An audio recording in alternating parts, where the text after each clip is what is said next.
Entitled family who abandoned me demand I give them $6,000 wedding dress to entitled sister. I post a saga of things that went down with my family over the past years and a half, and posted I on Entitled bitch subreddit because I didn't have enough karma to post an entitled parent. So remember this, and most of the saga happened 1.5 years ago. Here you go. I am the executive assistant to the CEO of a pretty big fashion brand, which basics mean I'm my boss's bitch, and I do whatever she asks. My job has many aspects and is always open to more. It get tiring sometime, but there are perks to my job. I get free clothes a lot, mainly for when I go to big event with my boss. It wouldn't look very good if I was wearing another designer. But my boss also give me any defects. Clothing that came out wrong or is imperfect or not up to my boss's standards. Now this, for some reason, make people think I stuck up. I'm swore I'm not. I really appreciate that my boss does this, as there was a time when I had very little and couldn't afford to buy food, no matter clothing cheap or expensive. Anyways, one day my boss mentioned that one of the wedding dress she had was a defect, the train shorter than it was supposed to be. She asked if I knew anyone who could use one, which I did. My best friend of 5 years had gotten engaged a few months before. My boss gave it to me and I gave it to my friend. This friend has been there for me since I was 20. She took me in and helped me find my path out of a very dark situation. I love her more than anything in the world. Here's where things get messy. My friend made a post thanking me, and my boss and my family saw it, and it started a stream of calls and messages from my family. I do not have a good relationship with my family. My parent kicked me out when I was 16 after I came out to them. My sister wasn't much better than my parents. We actually never got along even before I was kicked out. She a very entitled person who was very selfish. I struggled for a long time after that. I lived with my aunt until I was 18, which wasn't easy as we had little money. I ended up going to design school, getting an internship, and then a job at my current company. It wasn't until my family found out that I was making good money and working for a multi-million-dollar company did they suddenly want back in my life, which I allowed to avoid drama. Basically, my mom and sister called demand to know why I gave the dress to my friend and not my sister. Apparently she was getting married. I didn't even know she was engaged. They berated me, yelling how family should come first. These are the same people who kicked me out at 16. They even suggest I try to take it back from my friend, as family should come first, when I told them point blank that was never going to happen. They started bashed me to extended family, who also started messaging me, insulted me. My sister even tried to call my boss to complain, which is just not right. Feel free to use this in video and let me know if you do. I will check it out. Edit. I am trying to post the next part, but it not posting on the page. Anyone know why?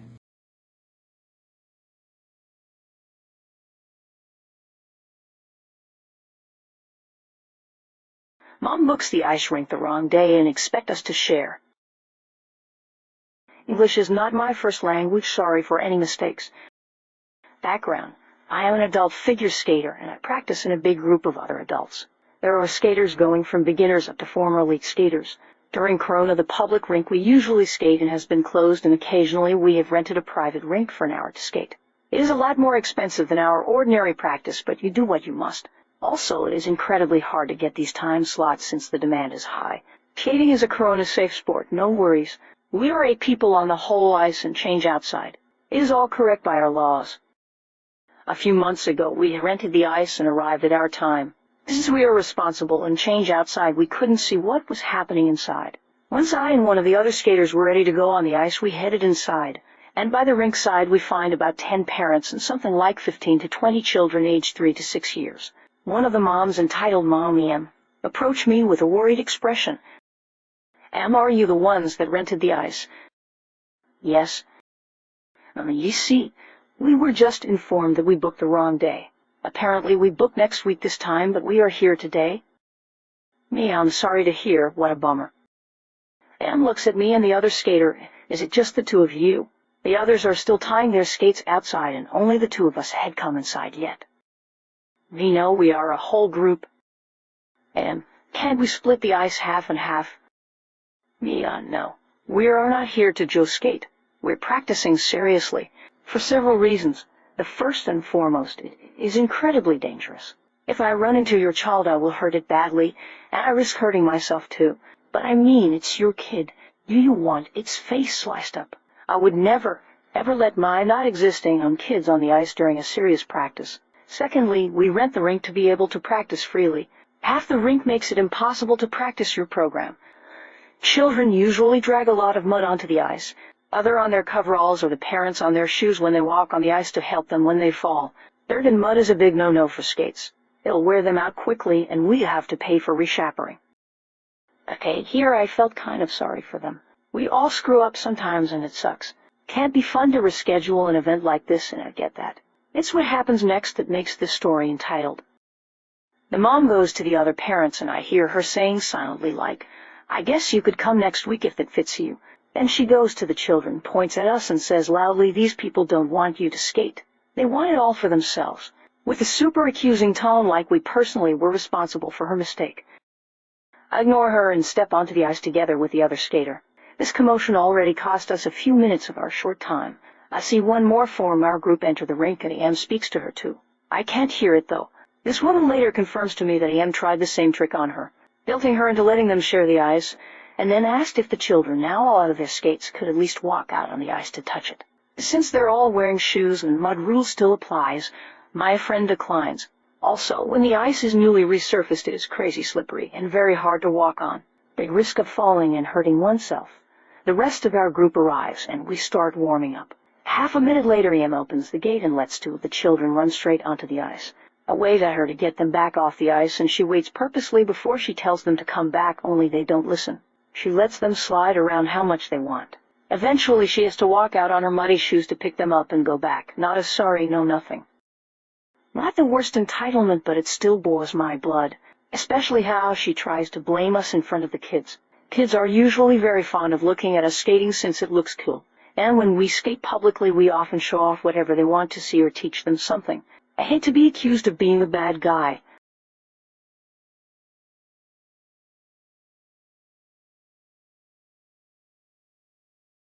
Entitled and tells my dad I sell nudes as a minor. We'll write recap as always. You see his entitled cousin 19F, and he is my aunt. I'm out and I'm 17F. This is a special one. I saw that you got your nails done. You can get your nails done, but those aren't long because you see gets long nails.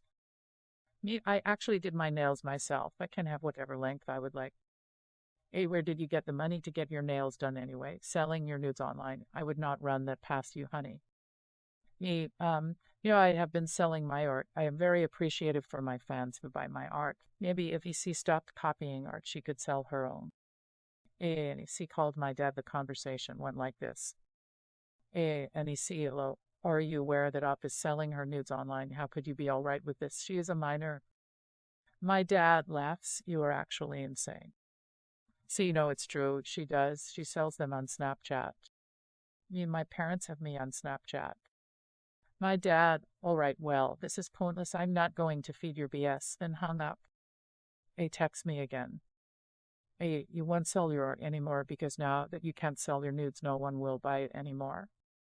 I swear, this shit just keeps getting better and better.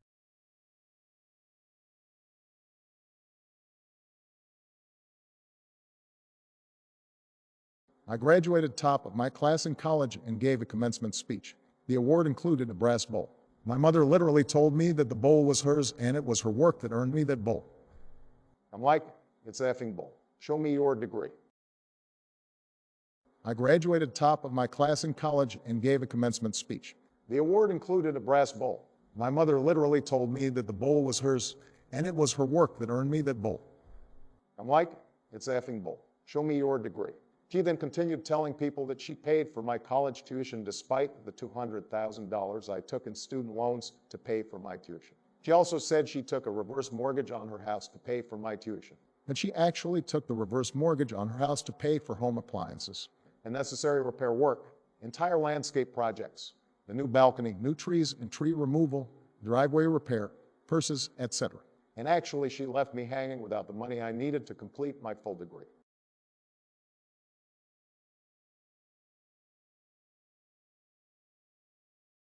Check out my other incredible videos.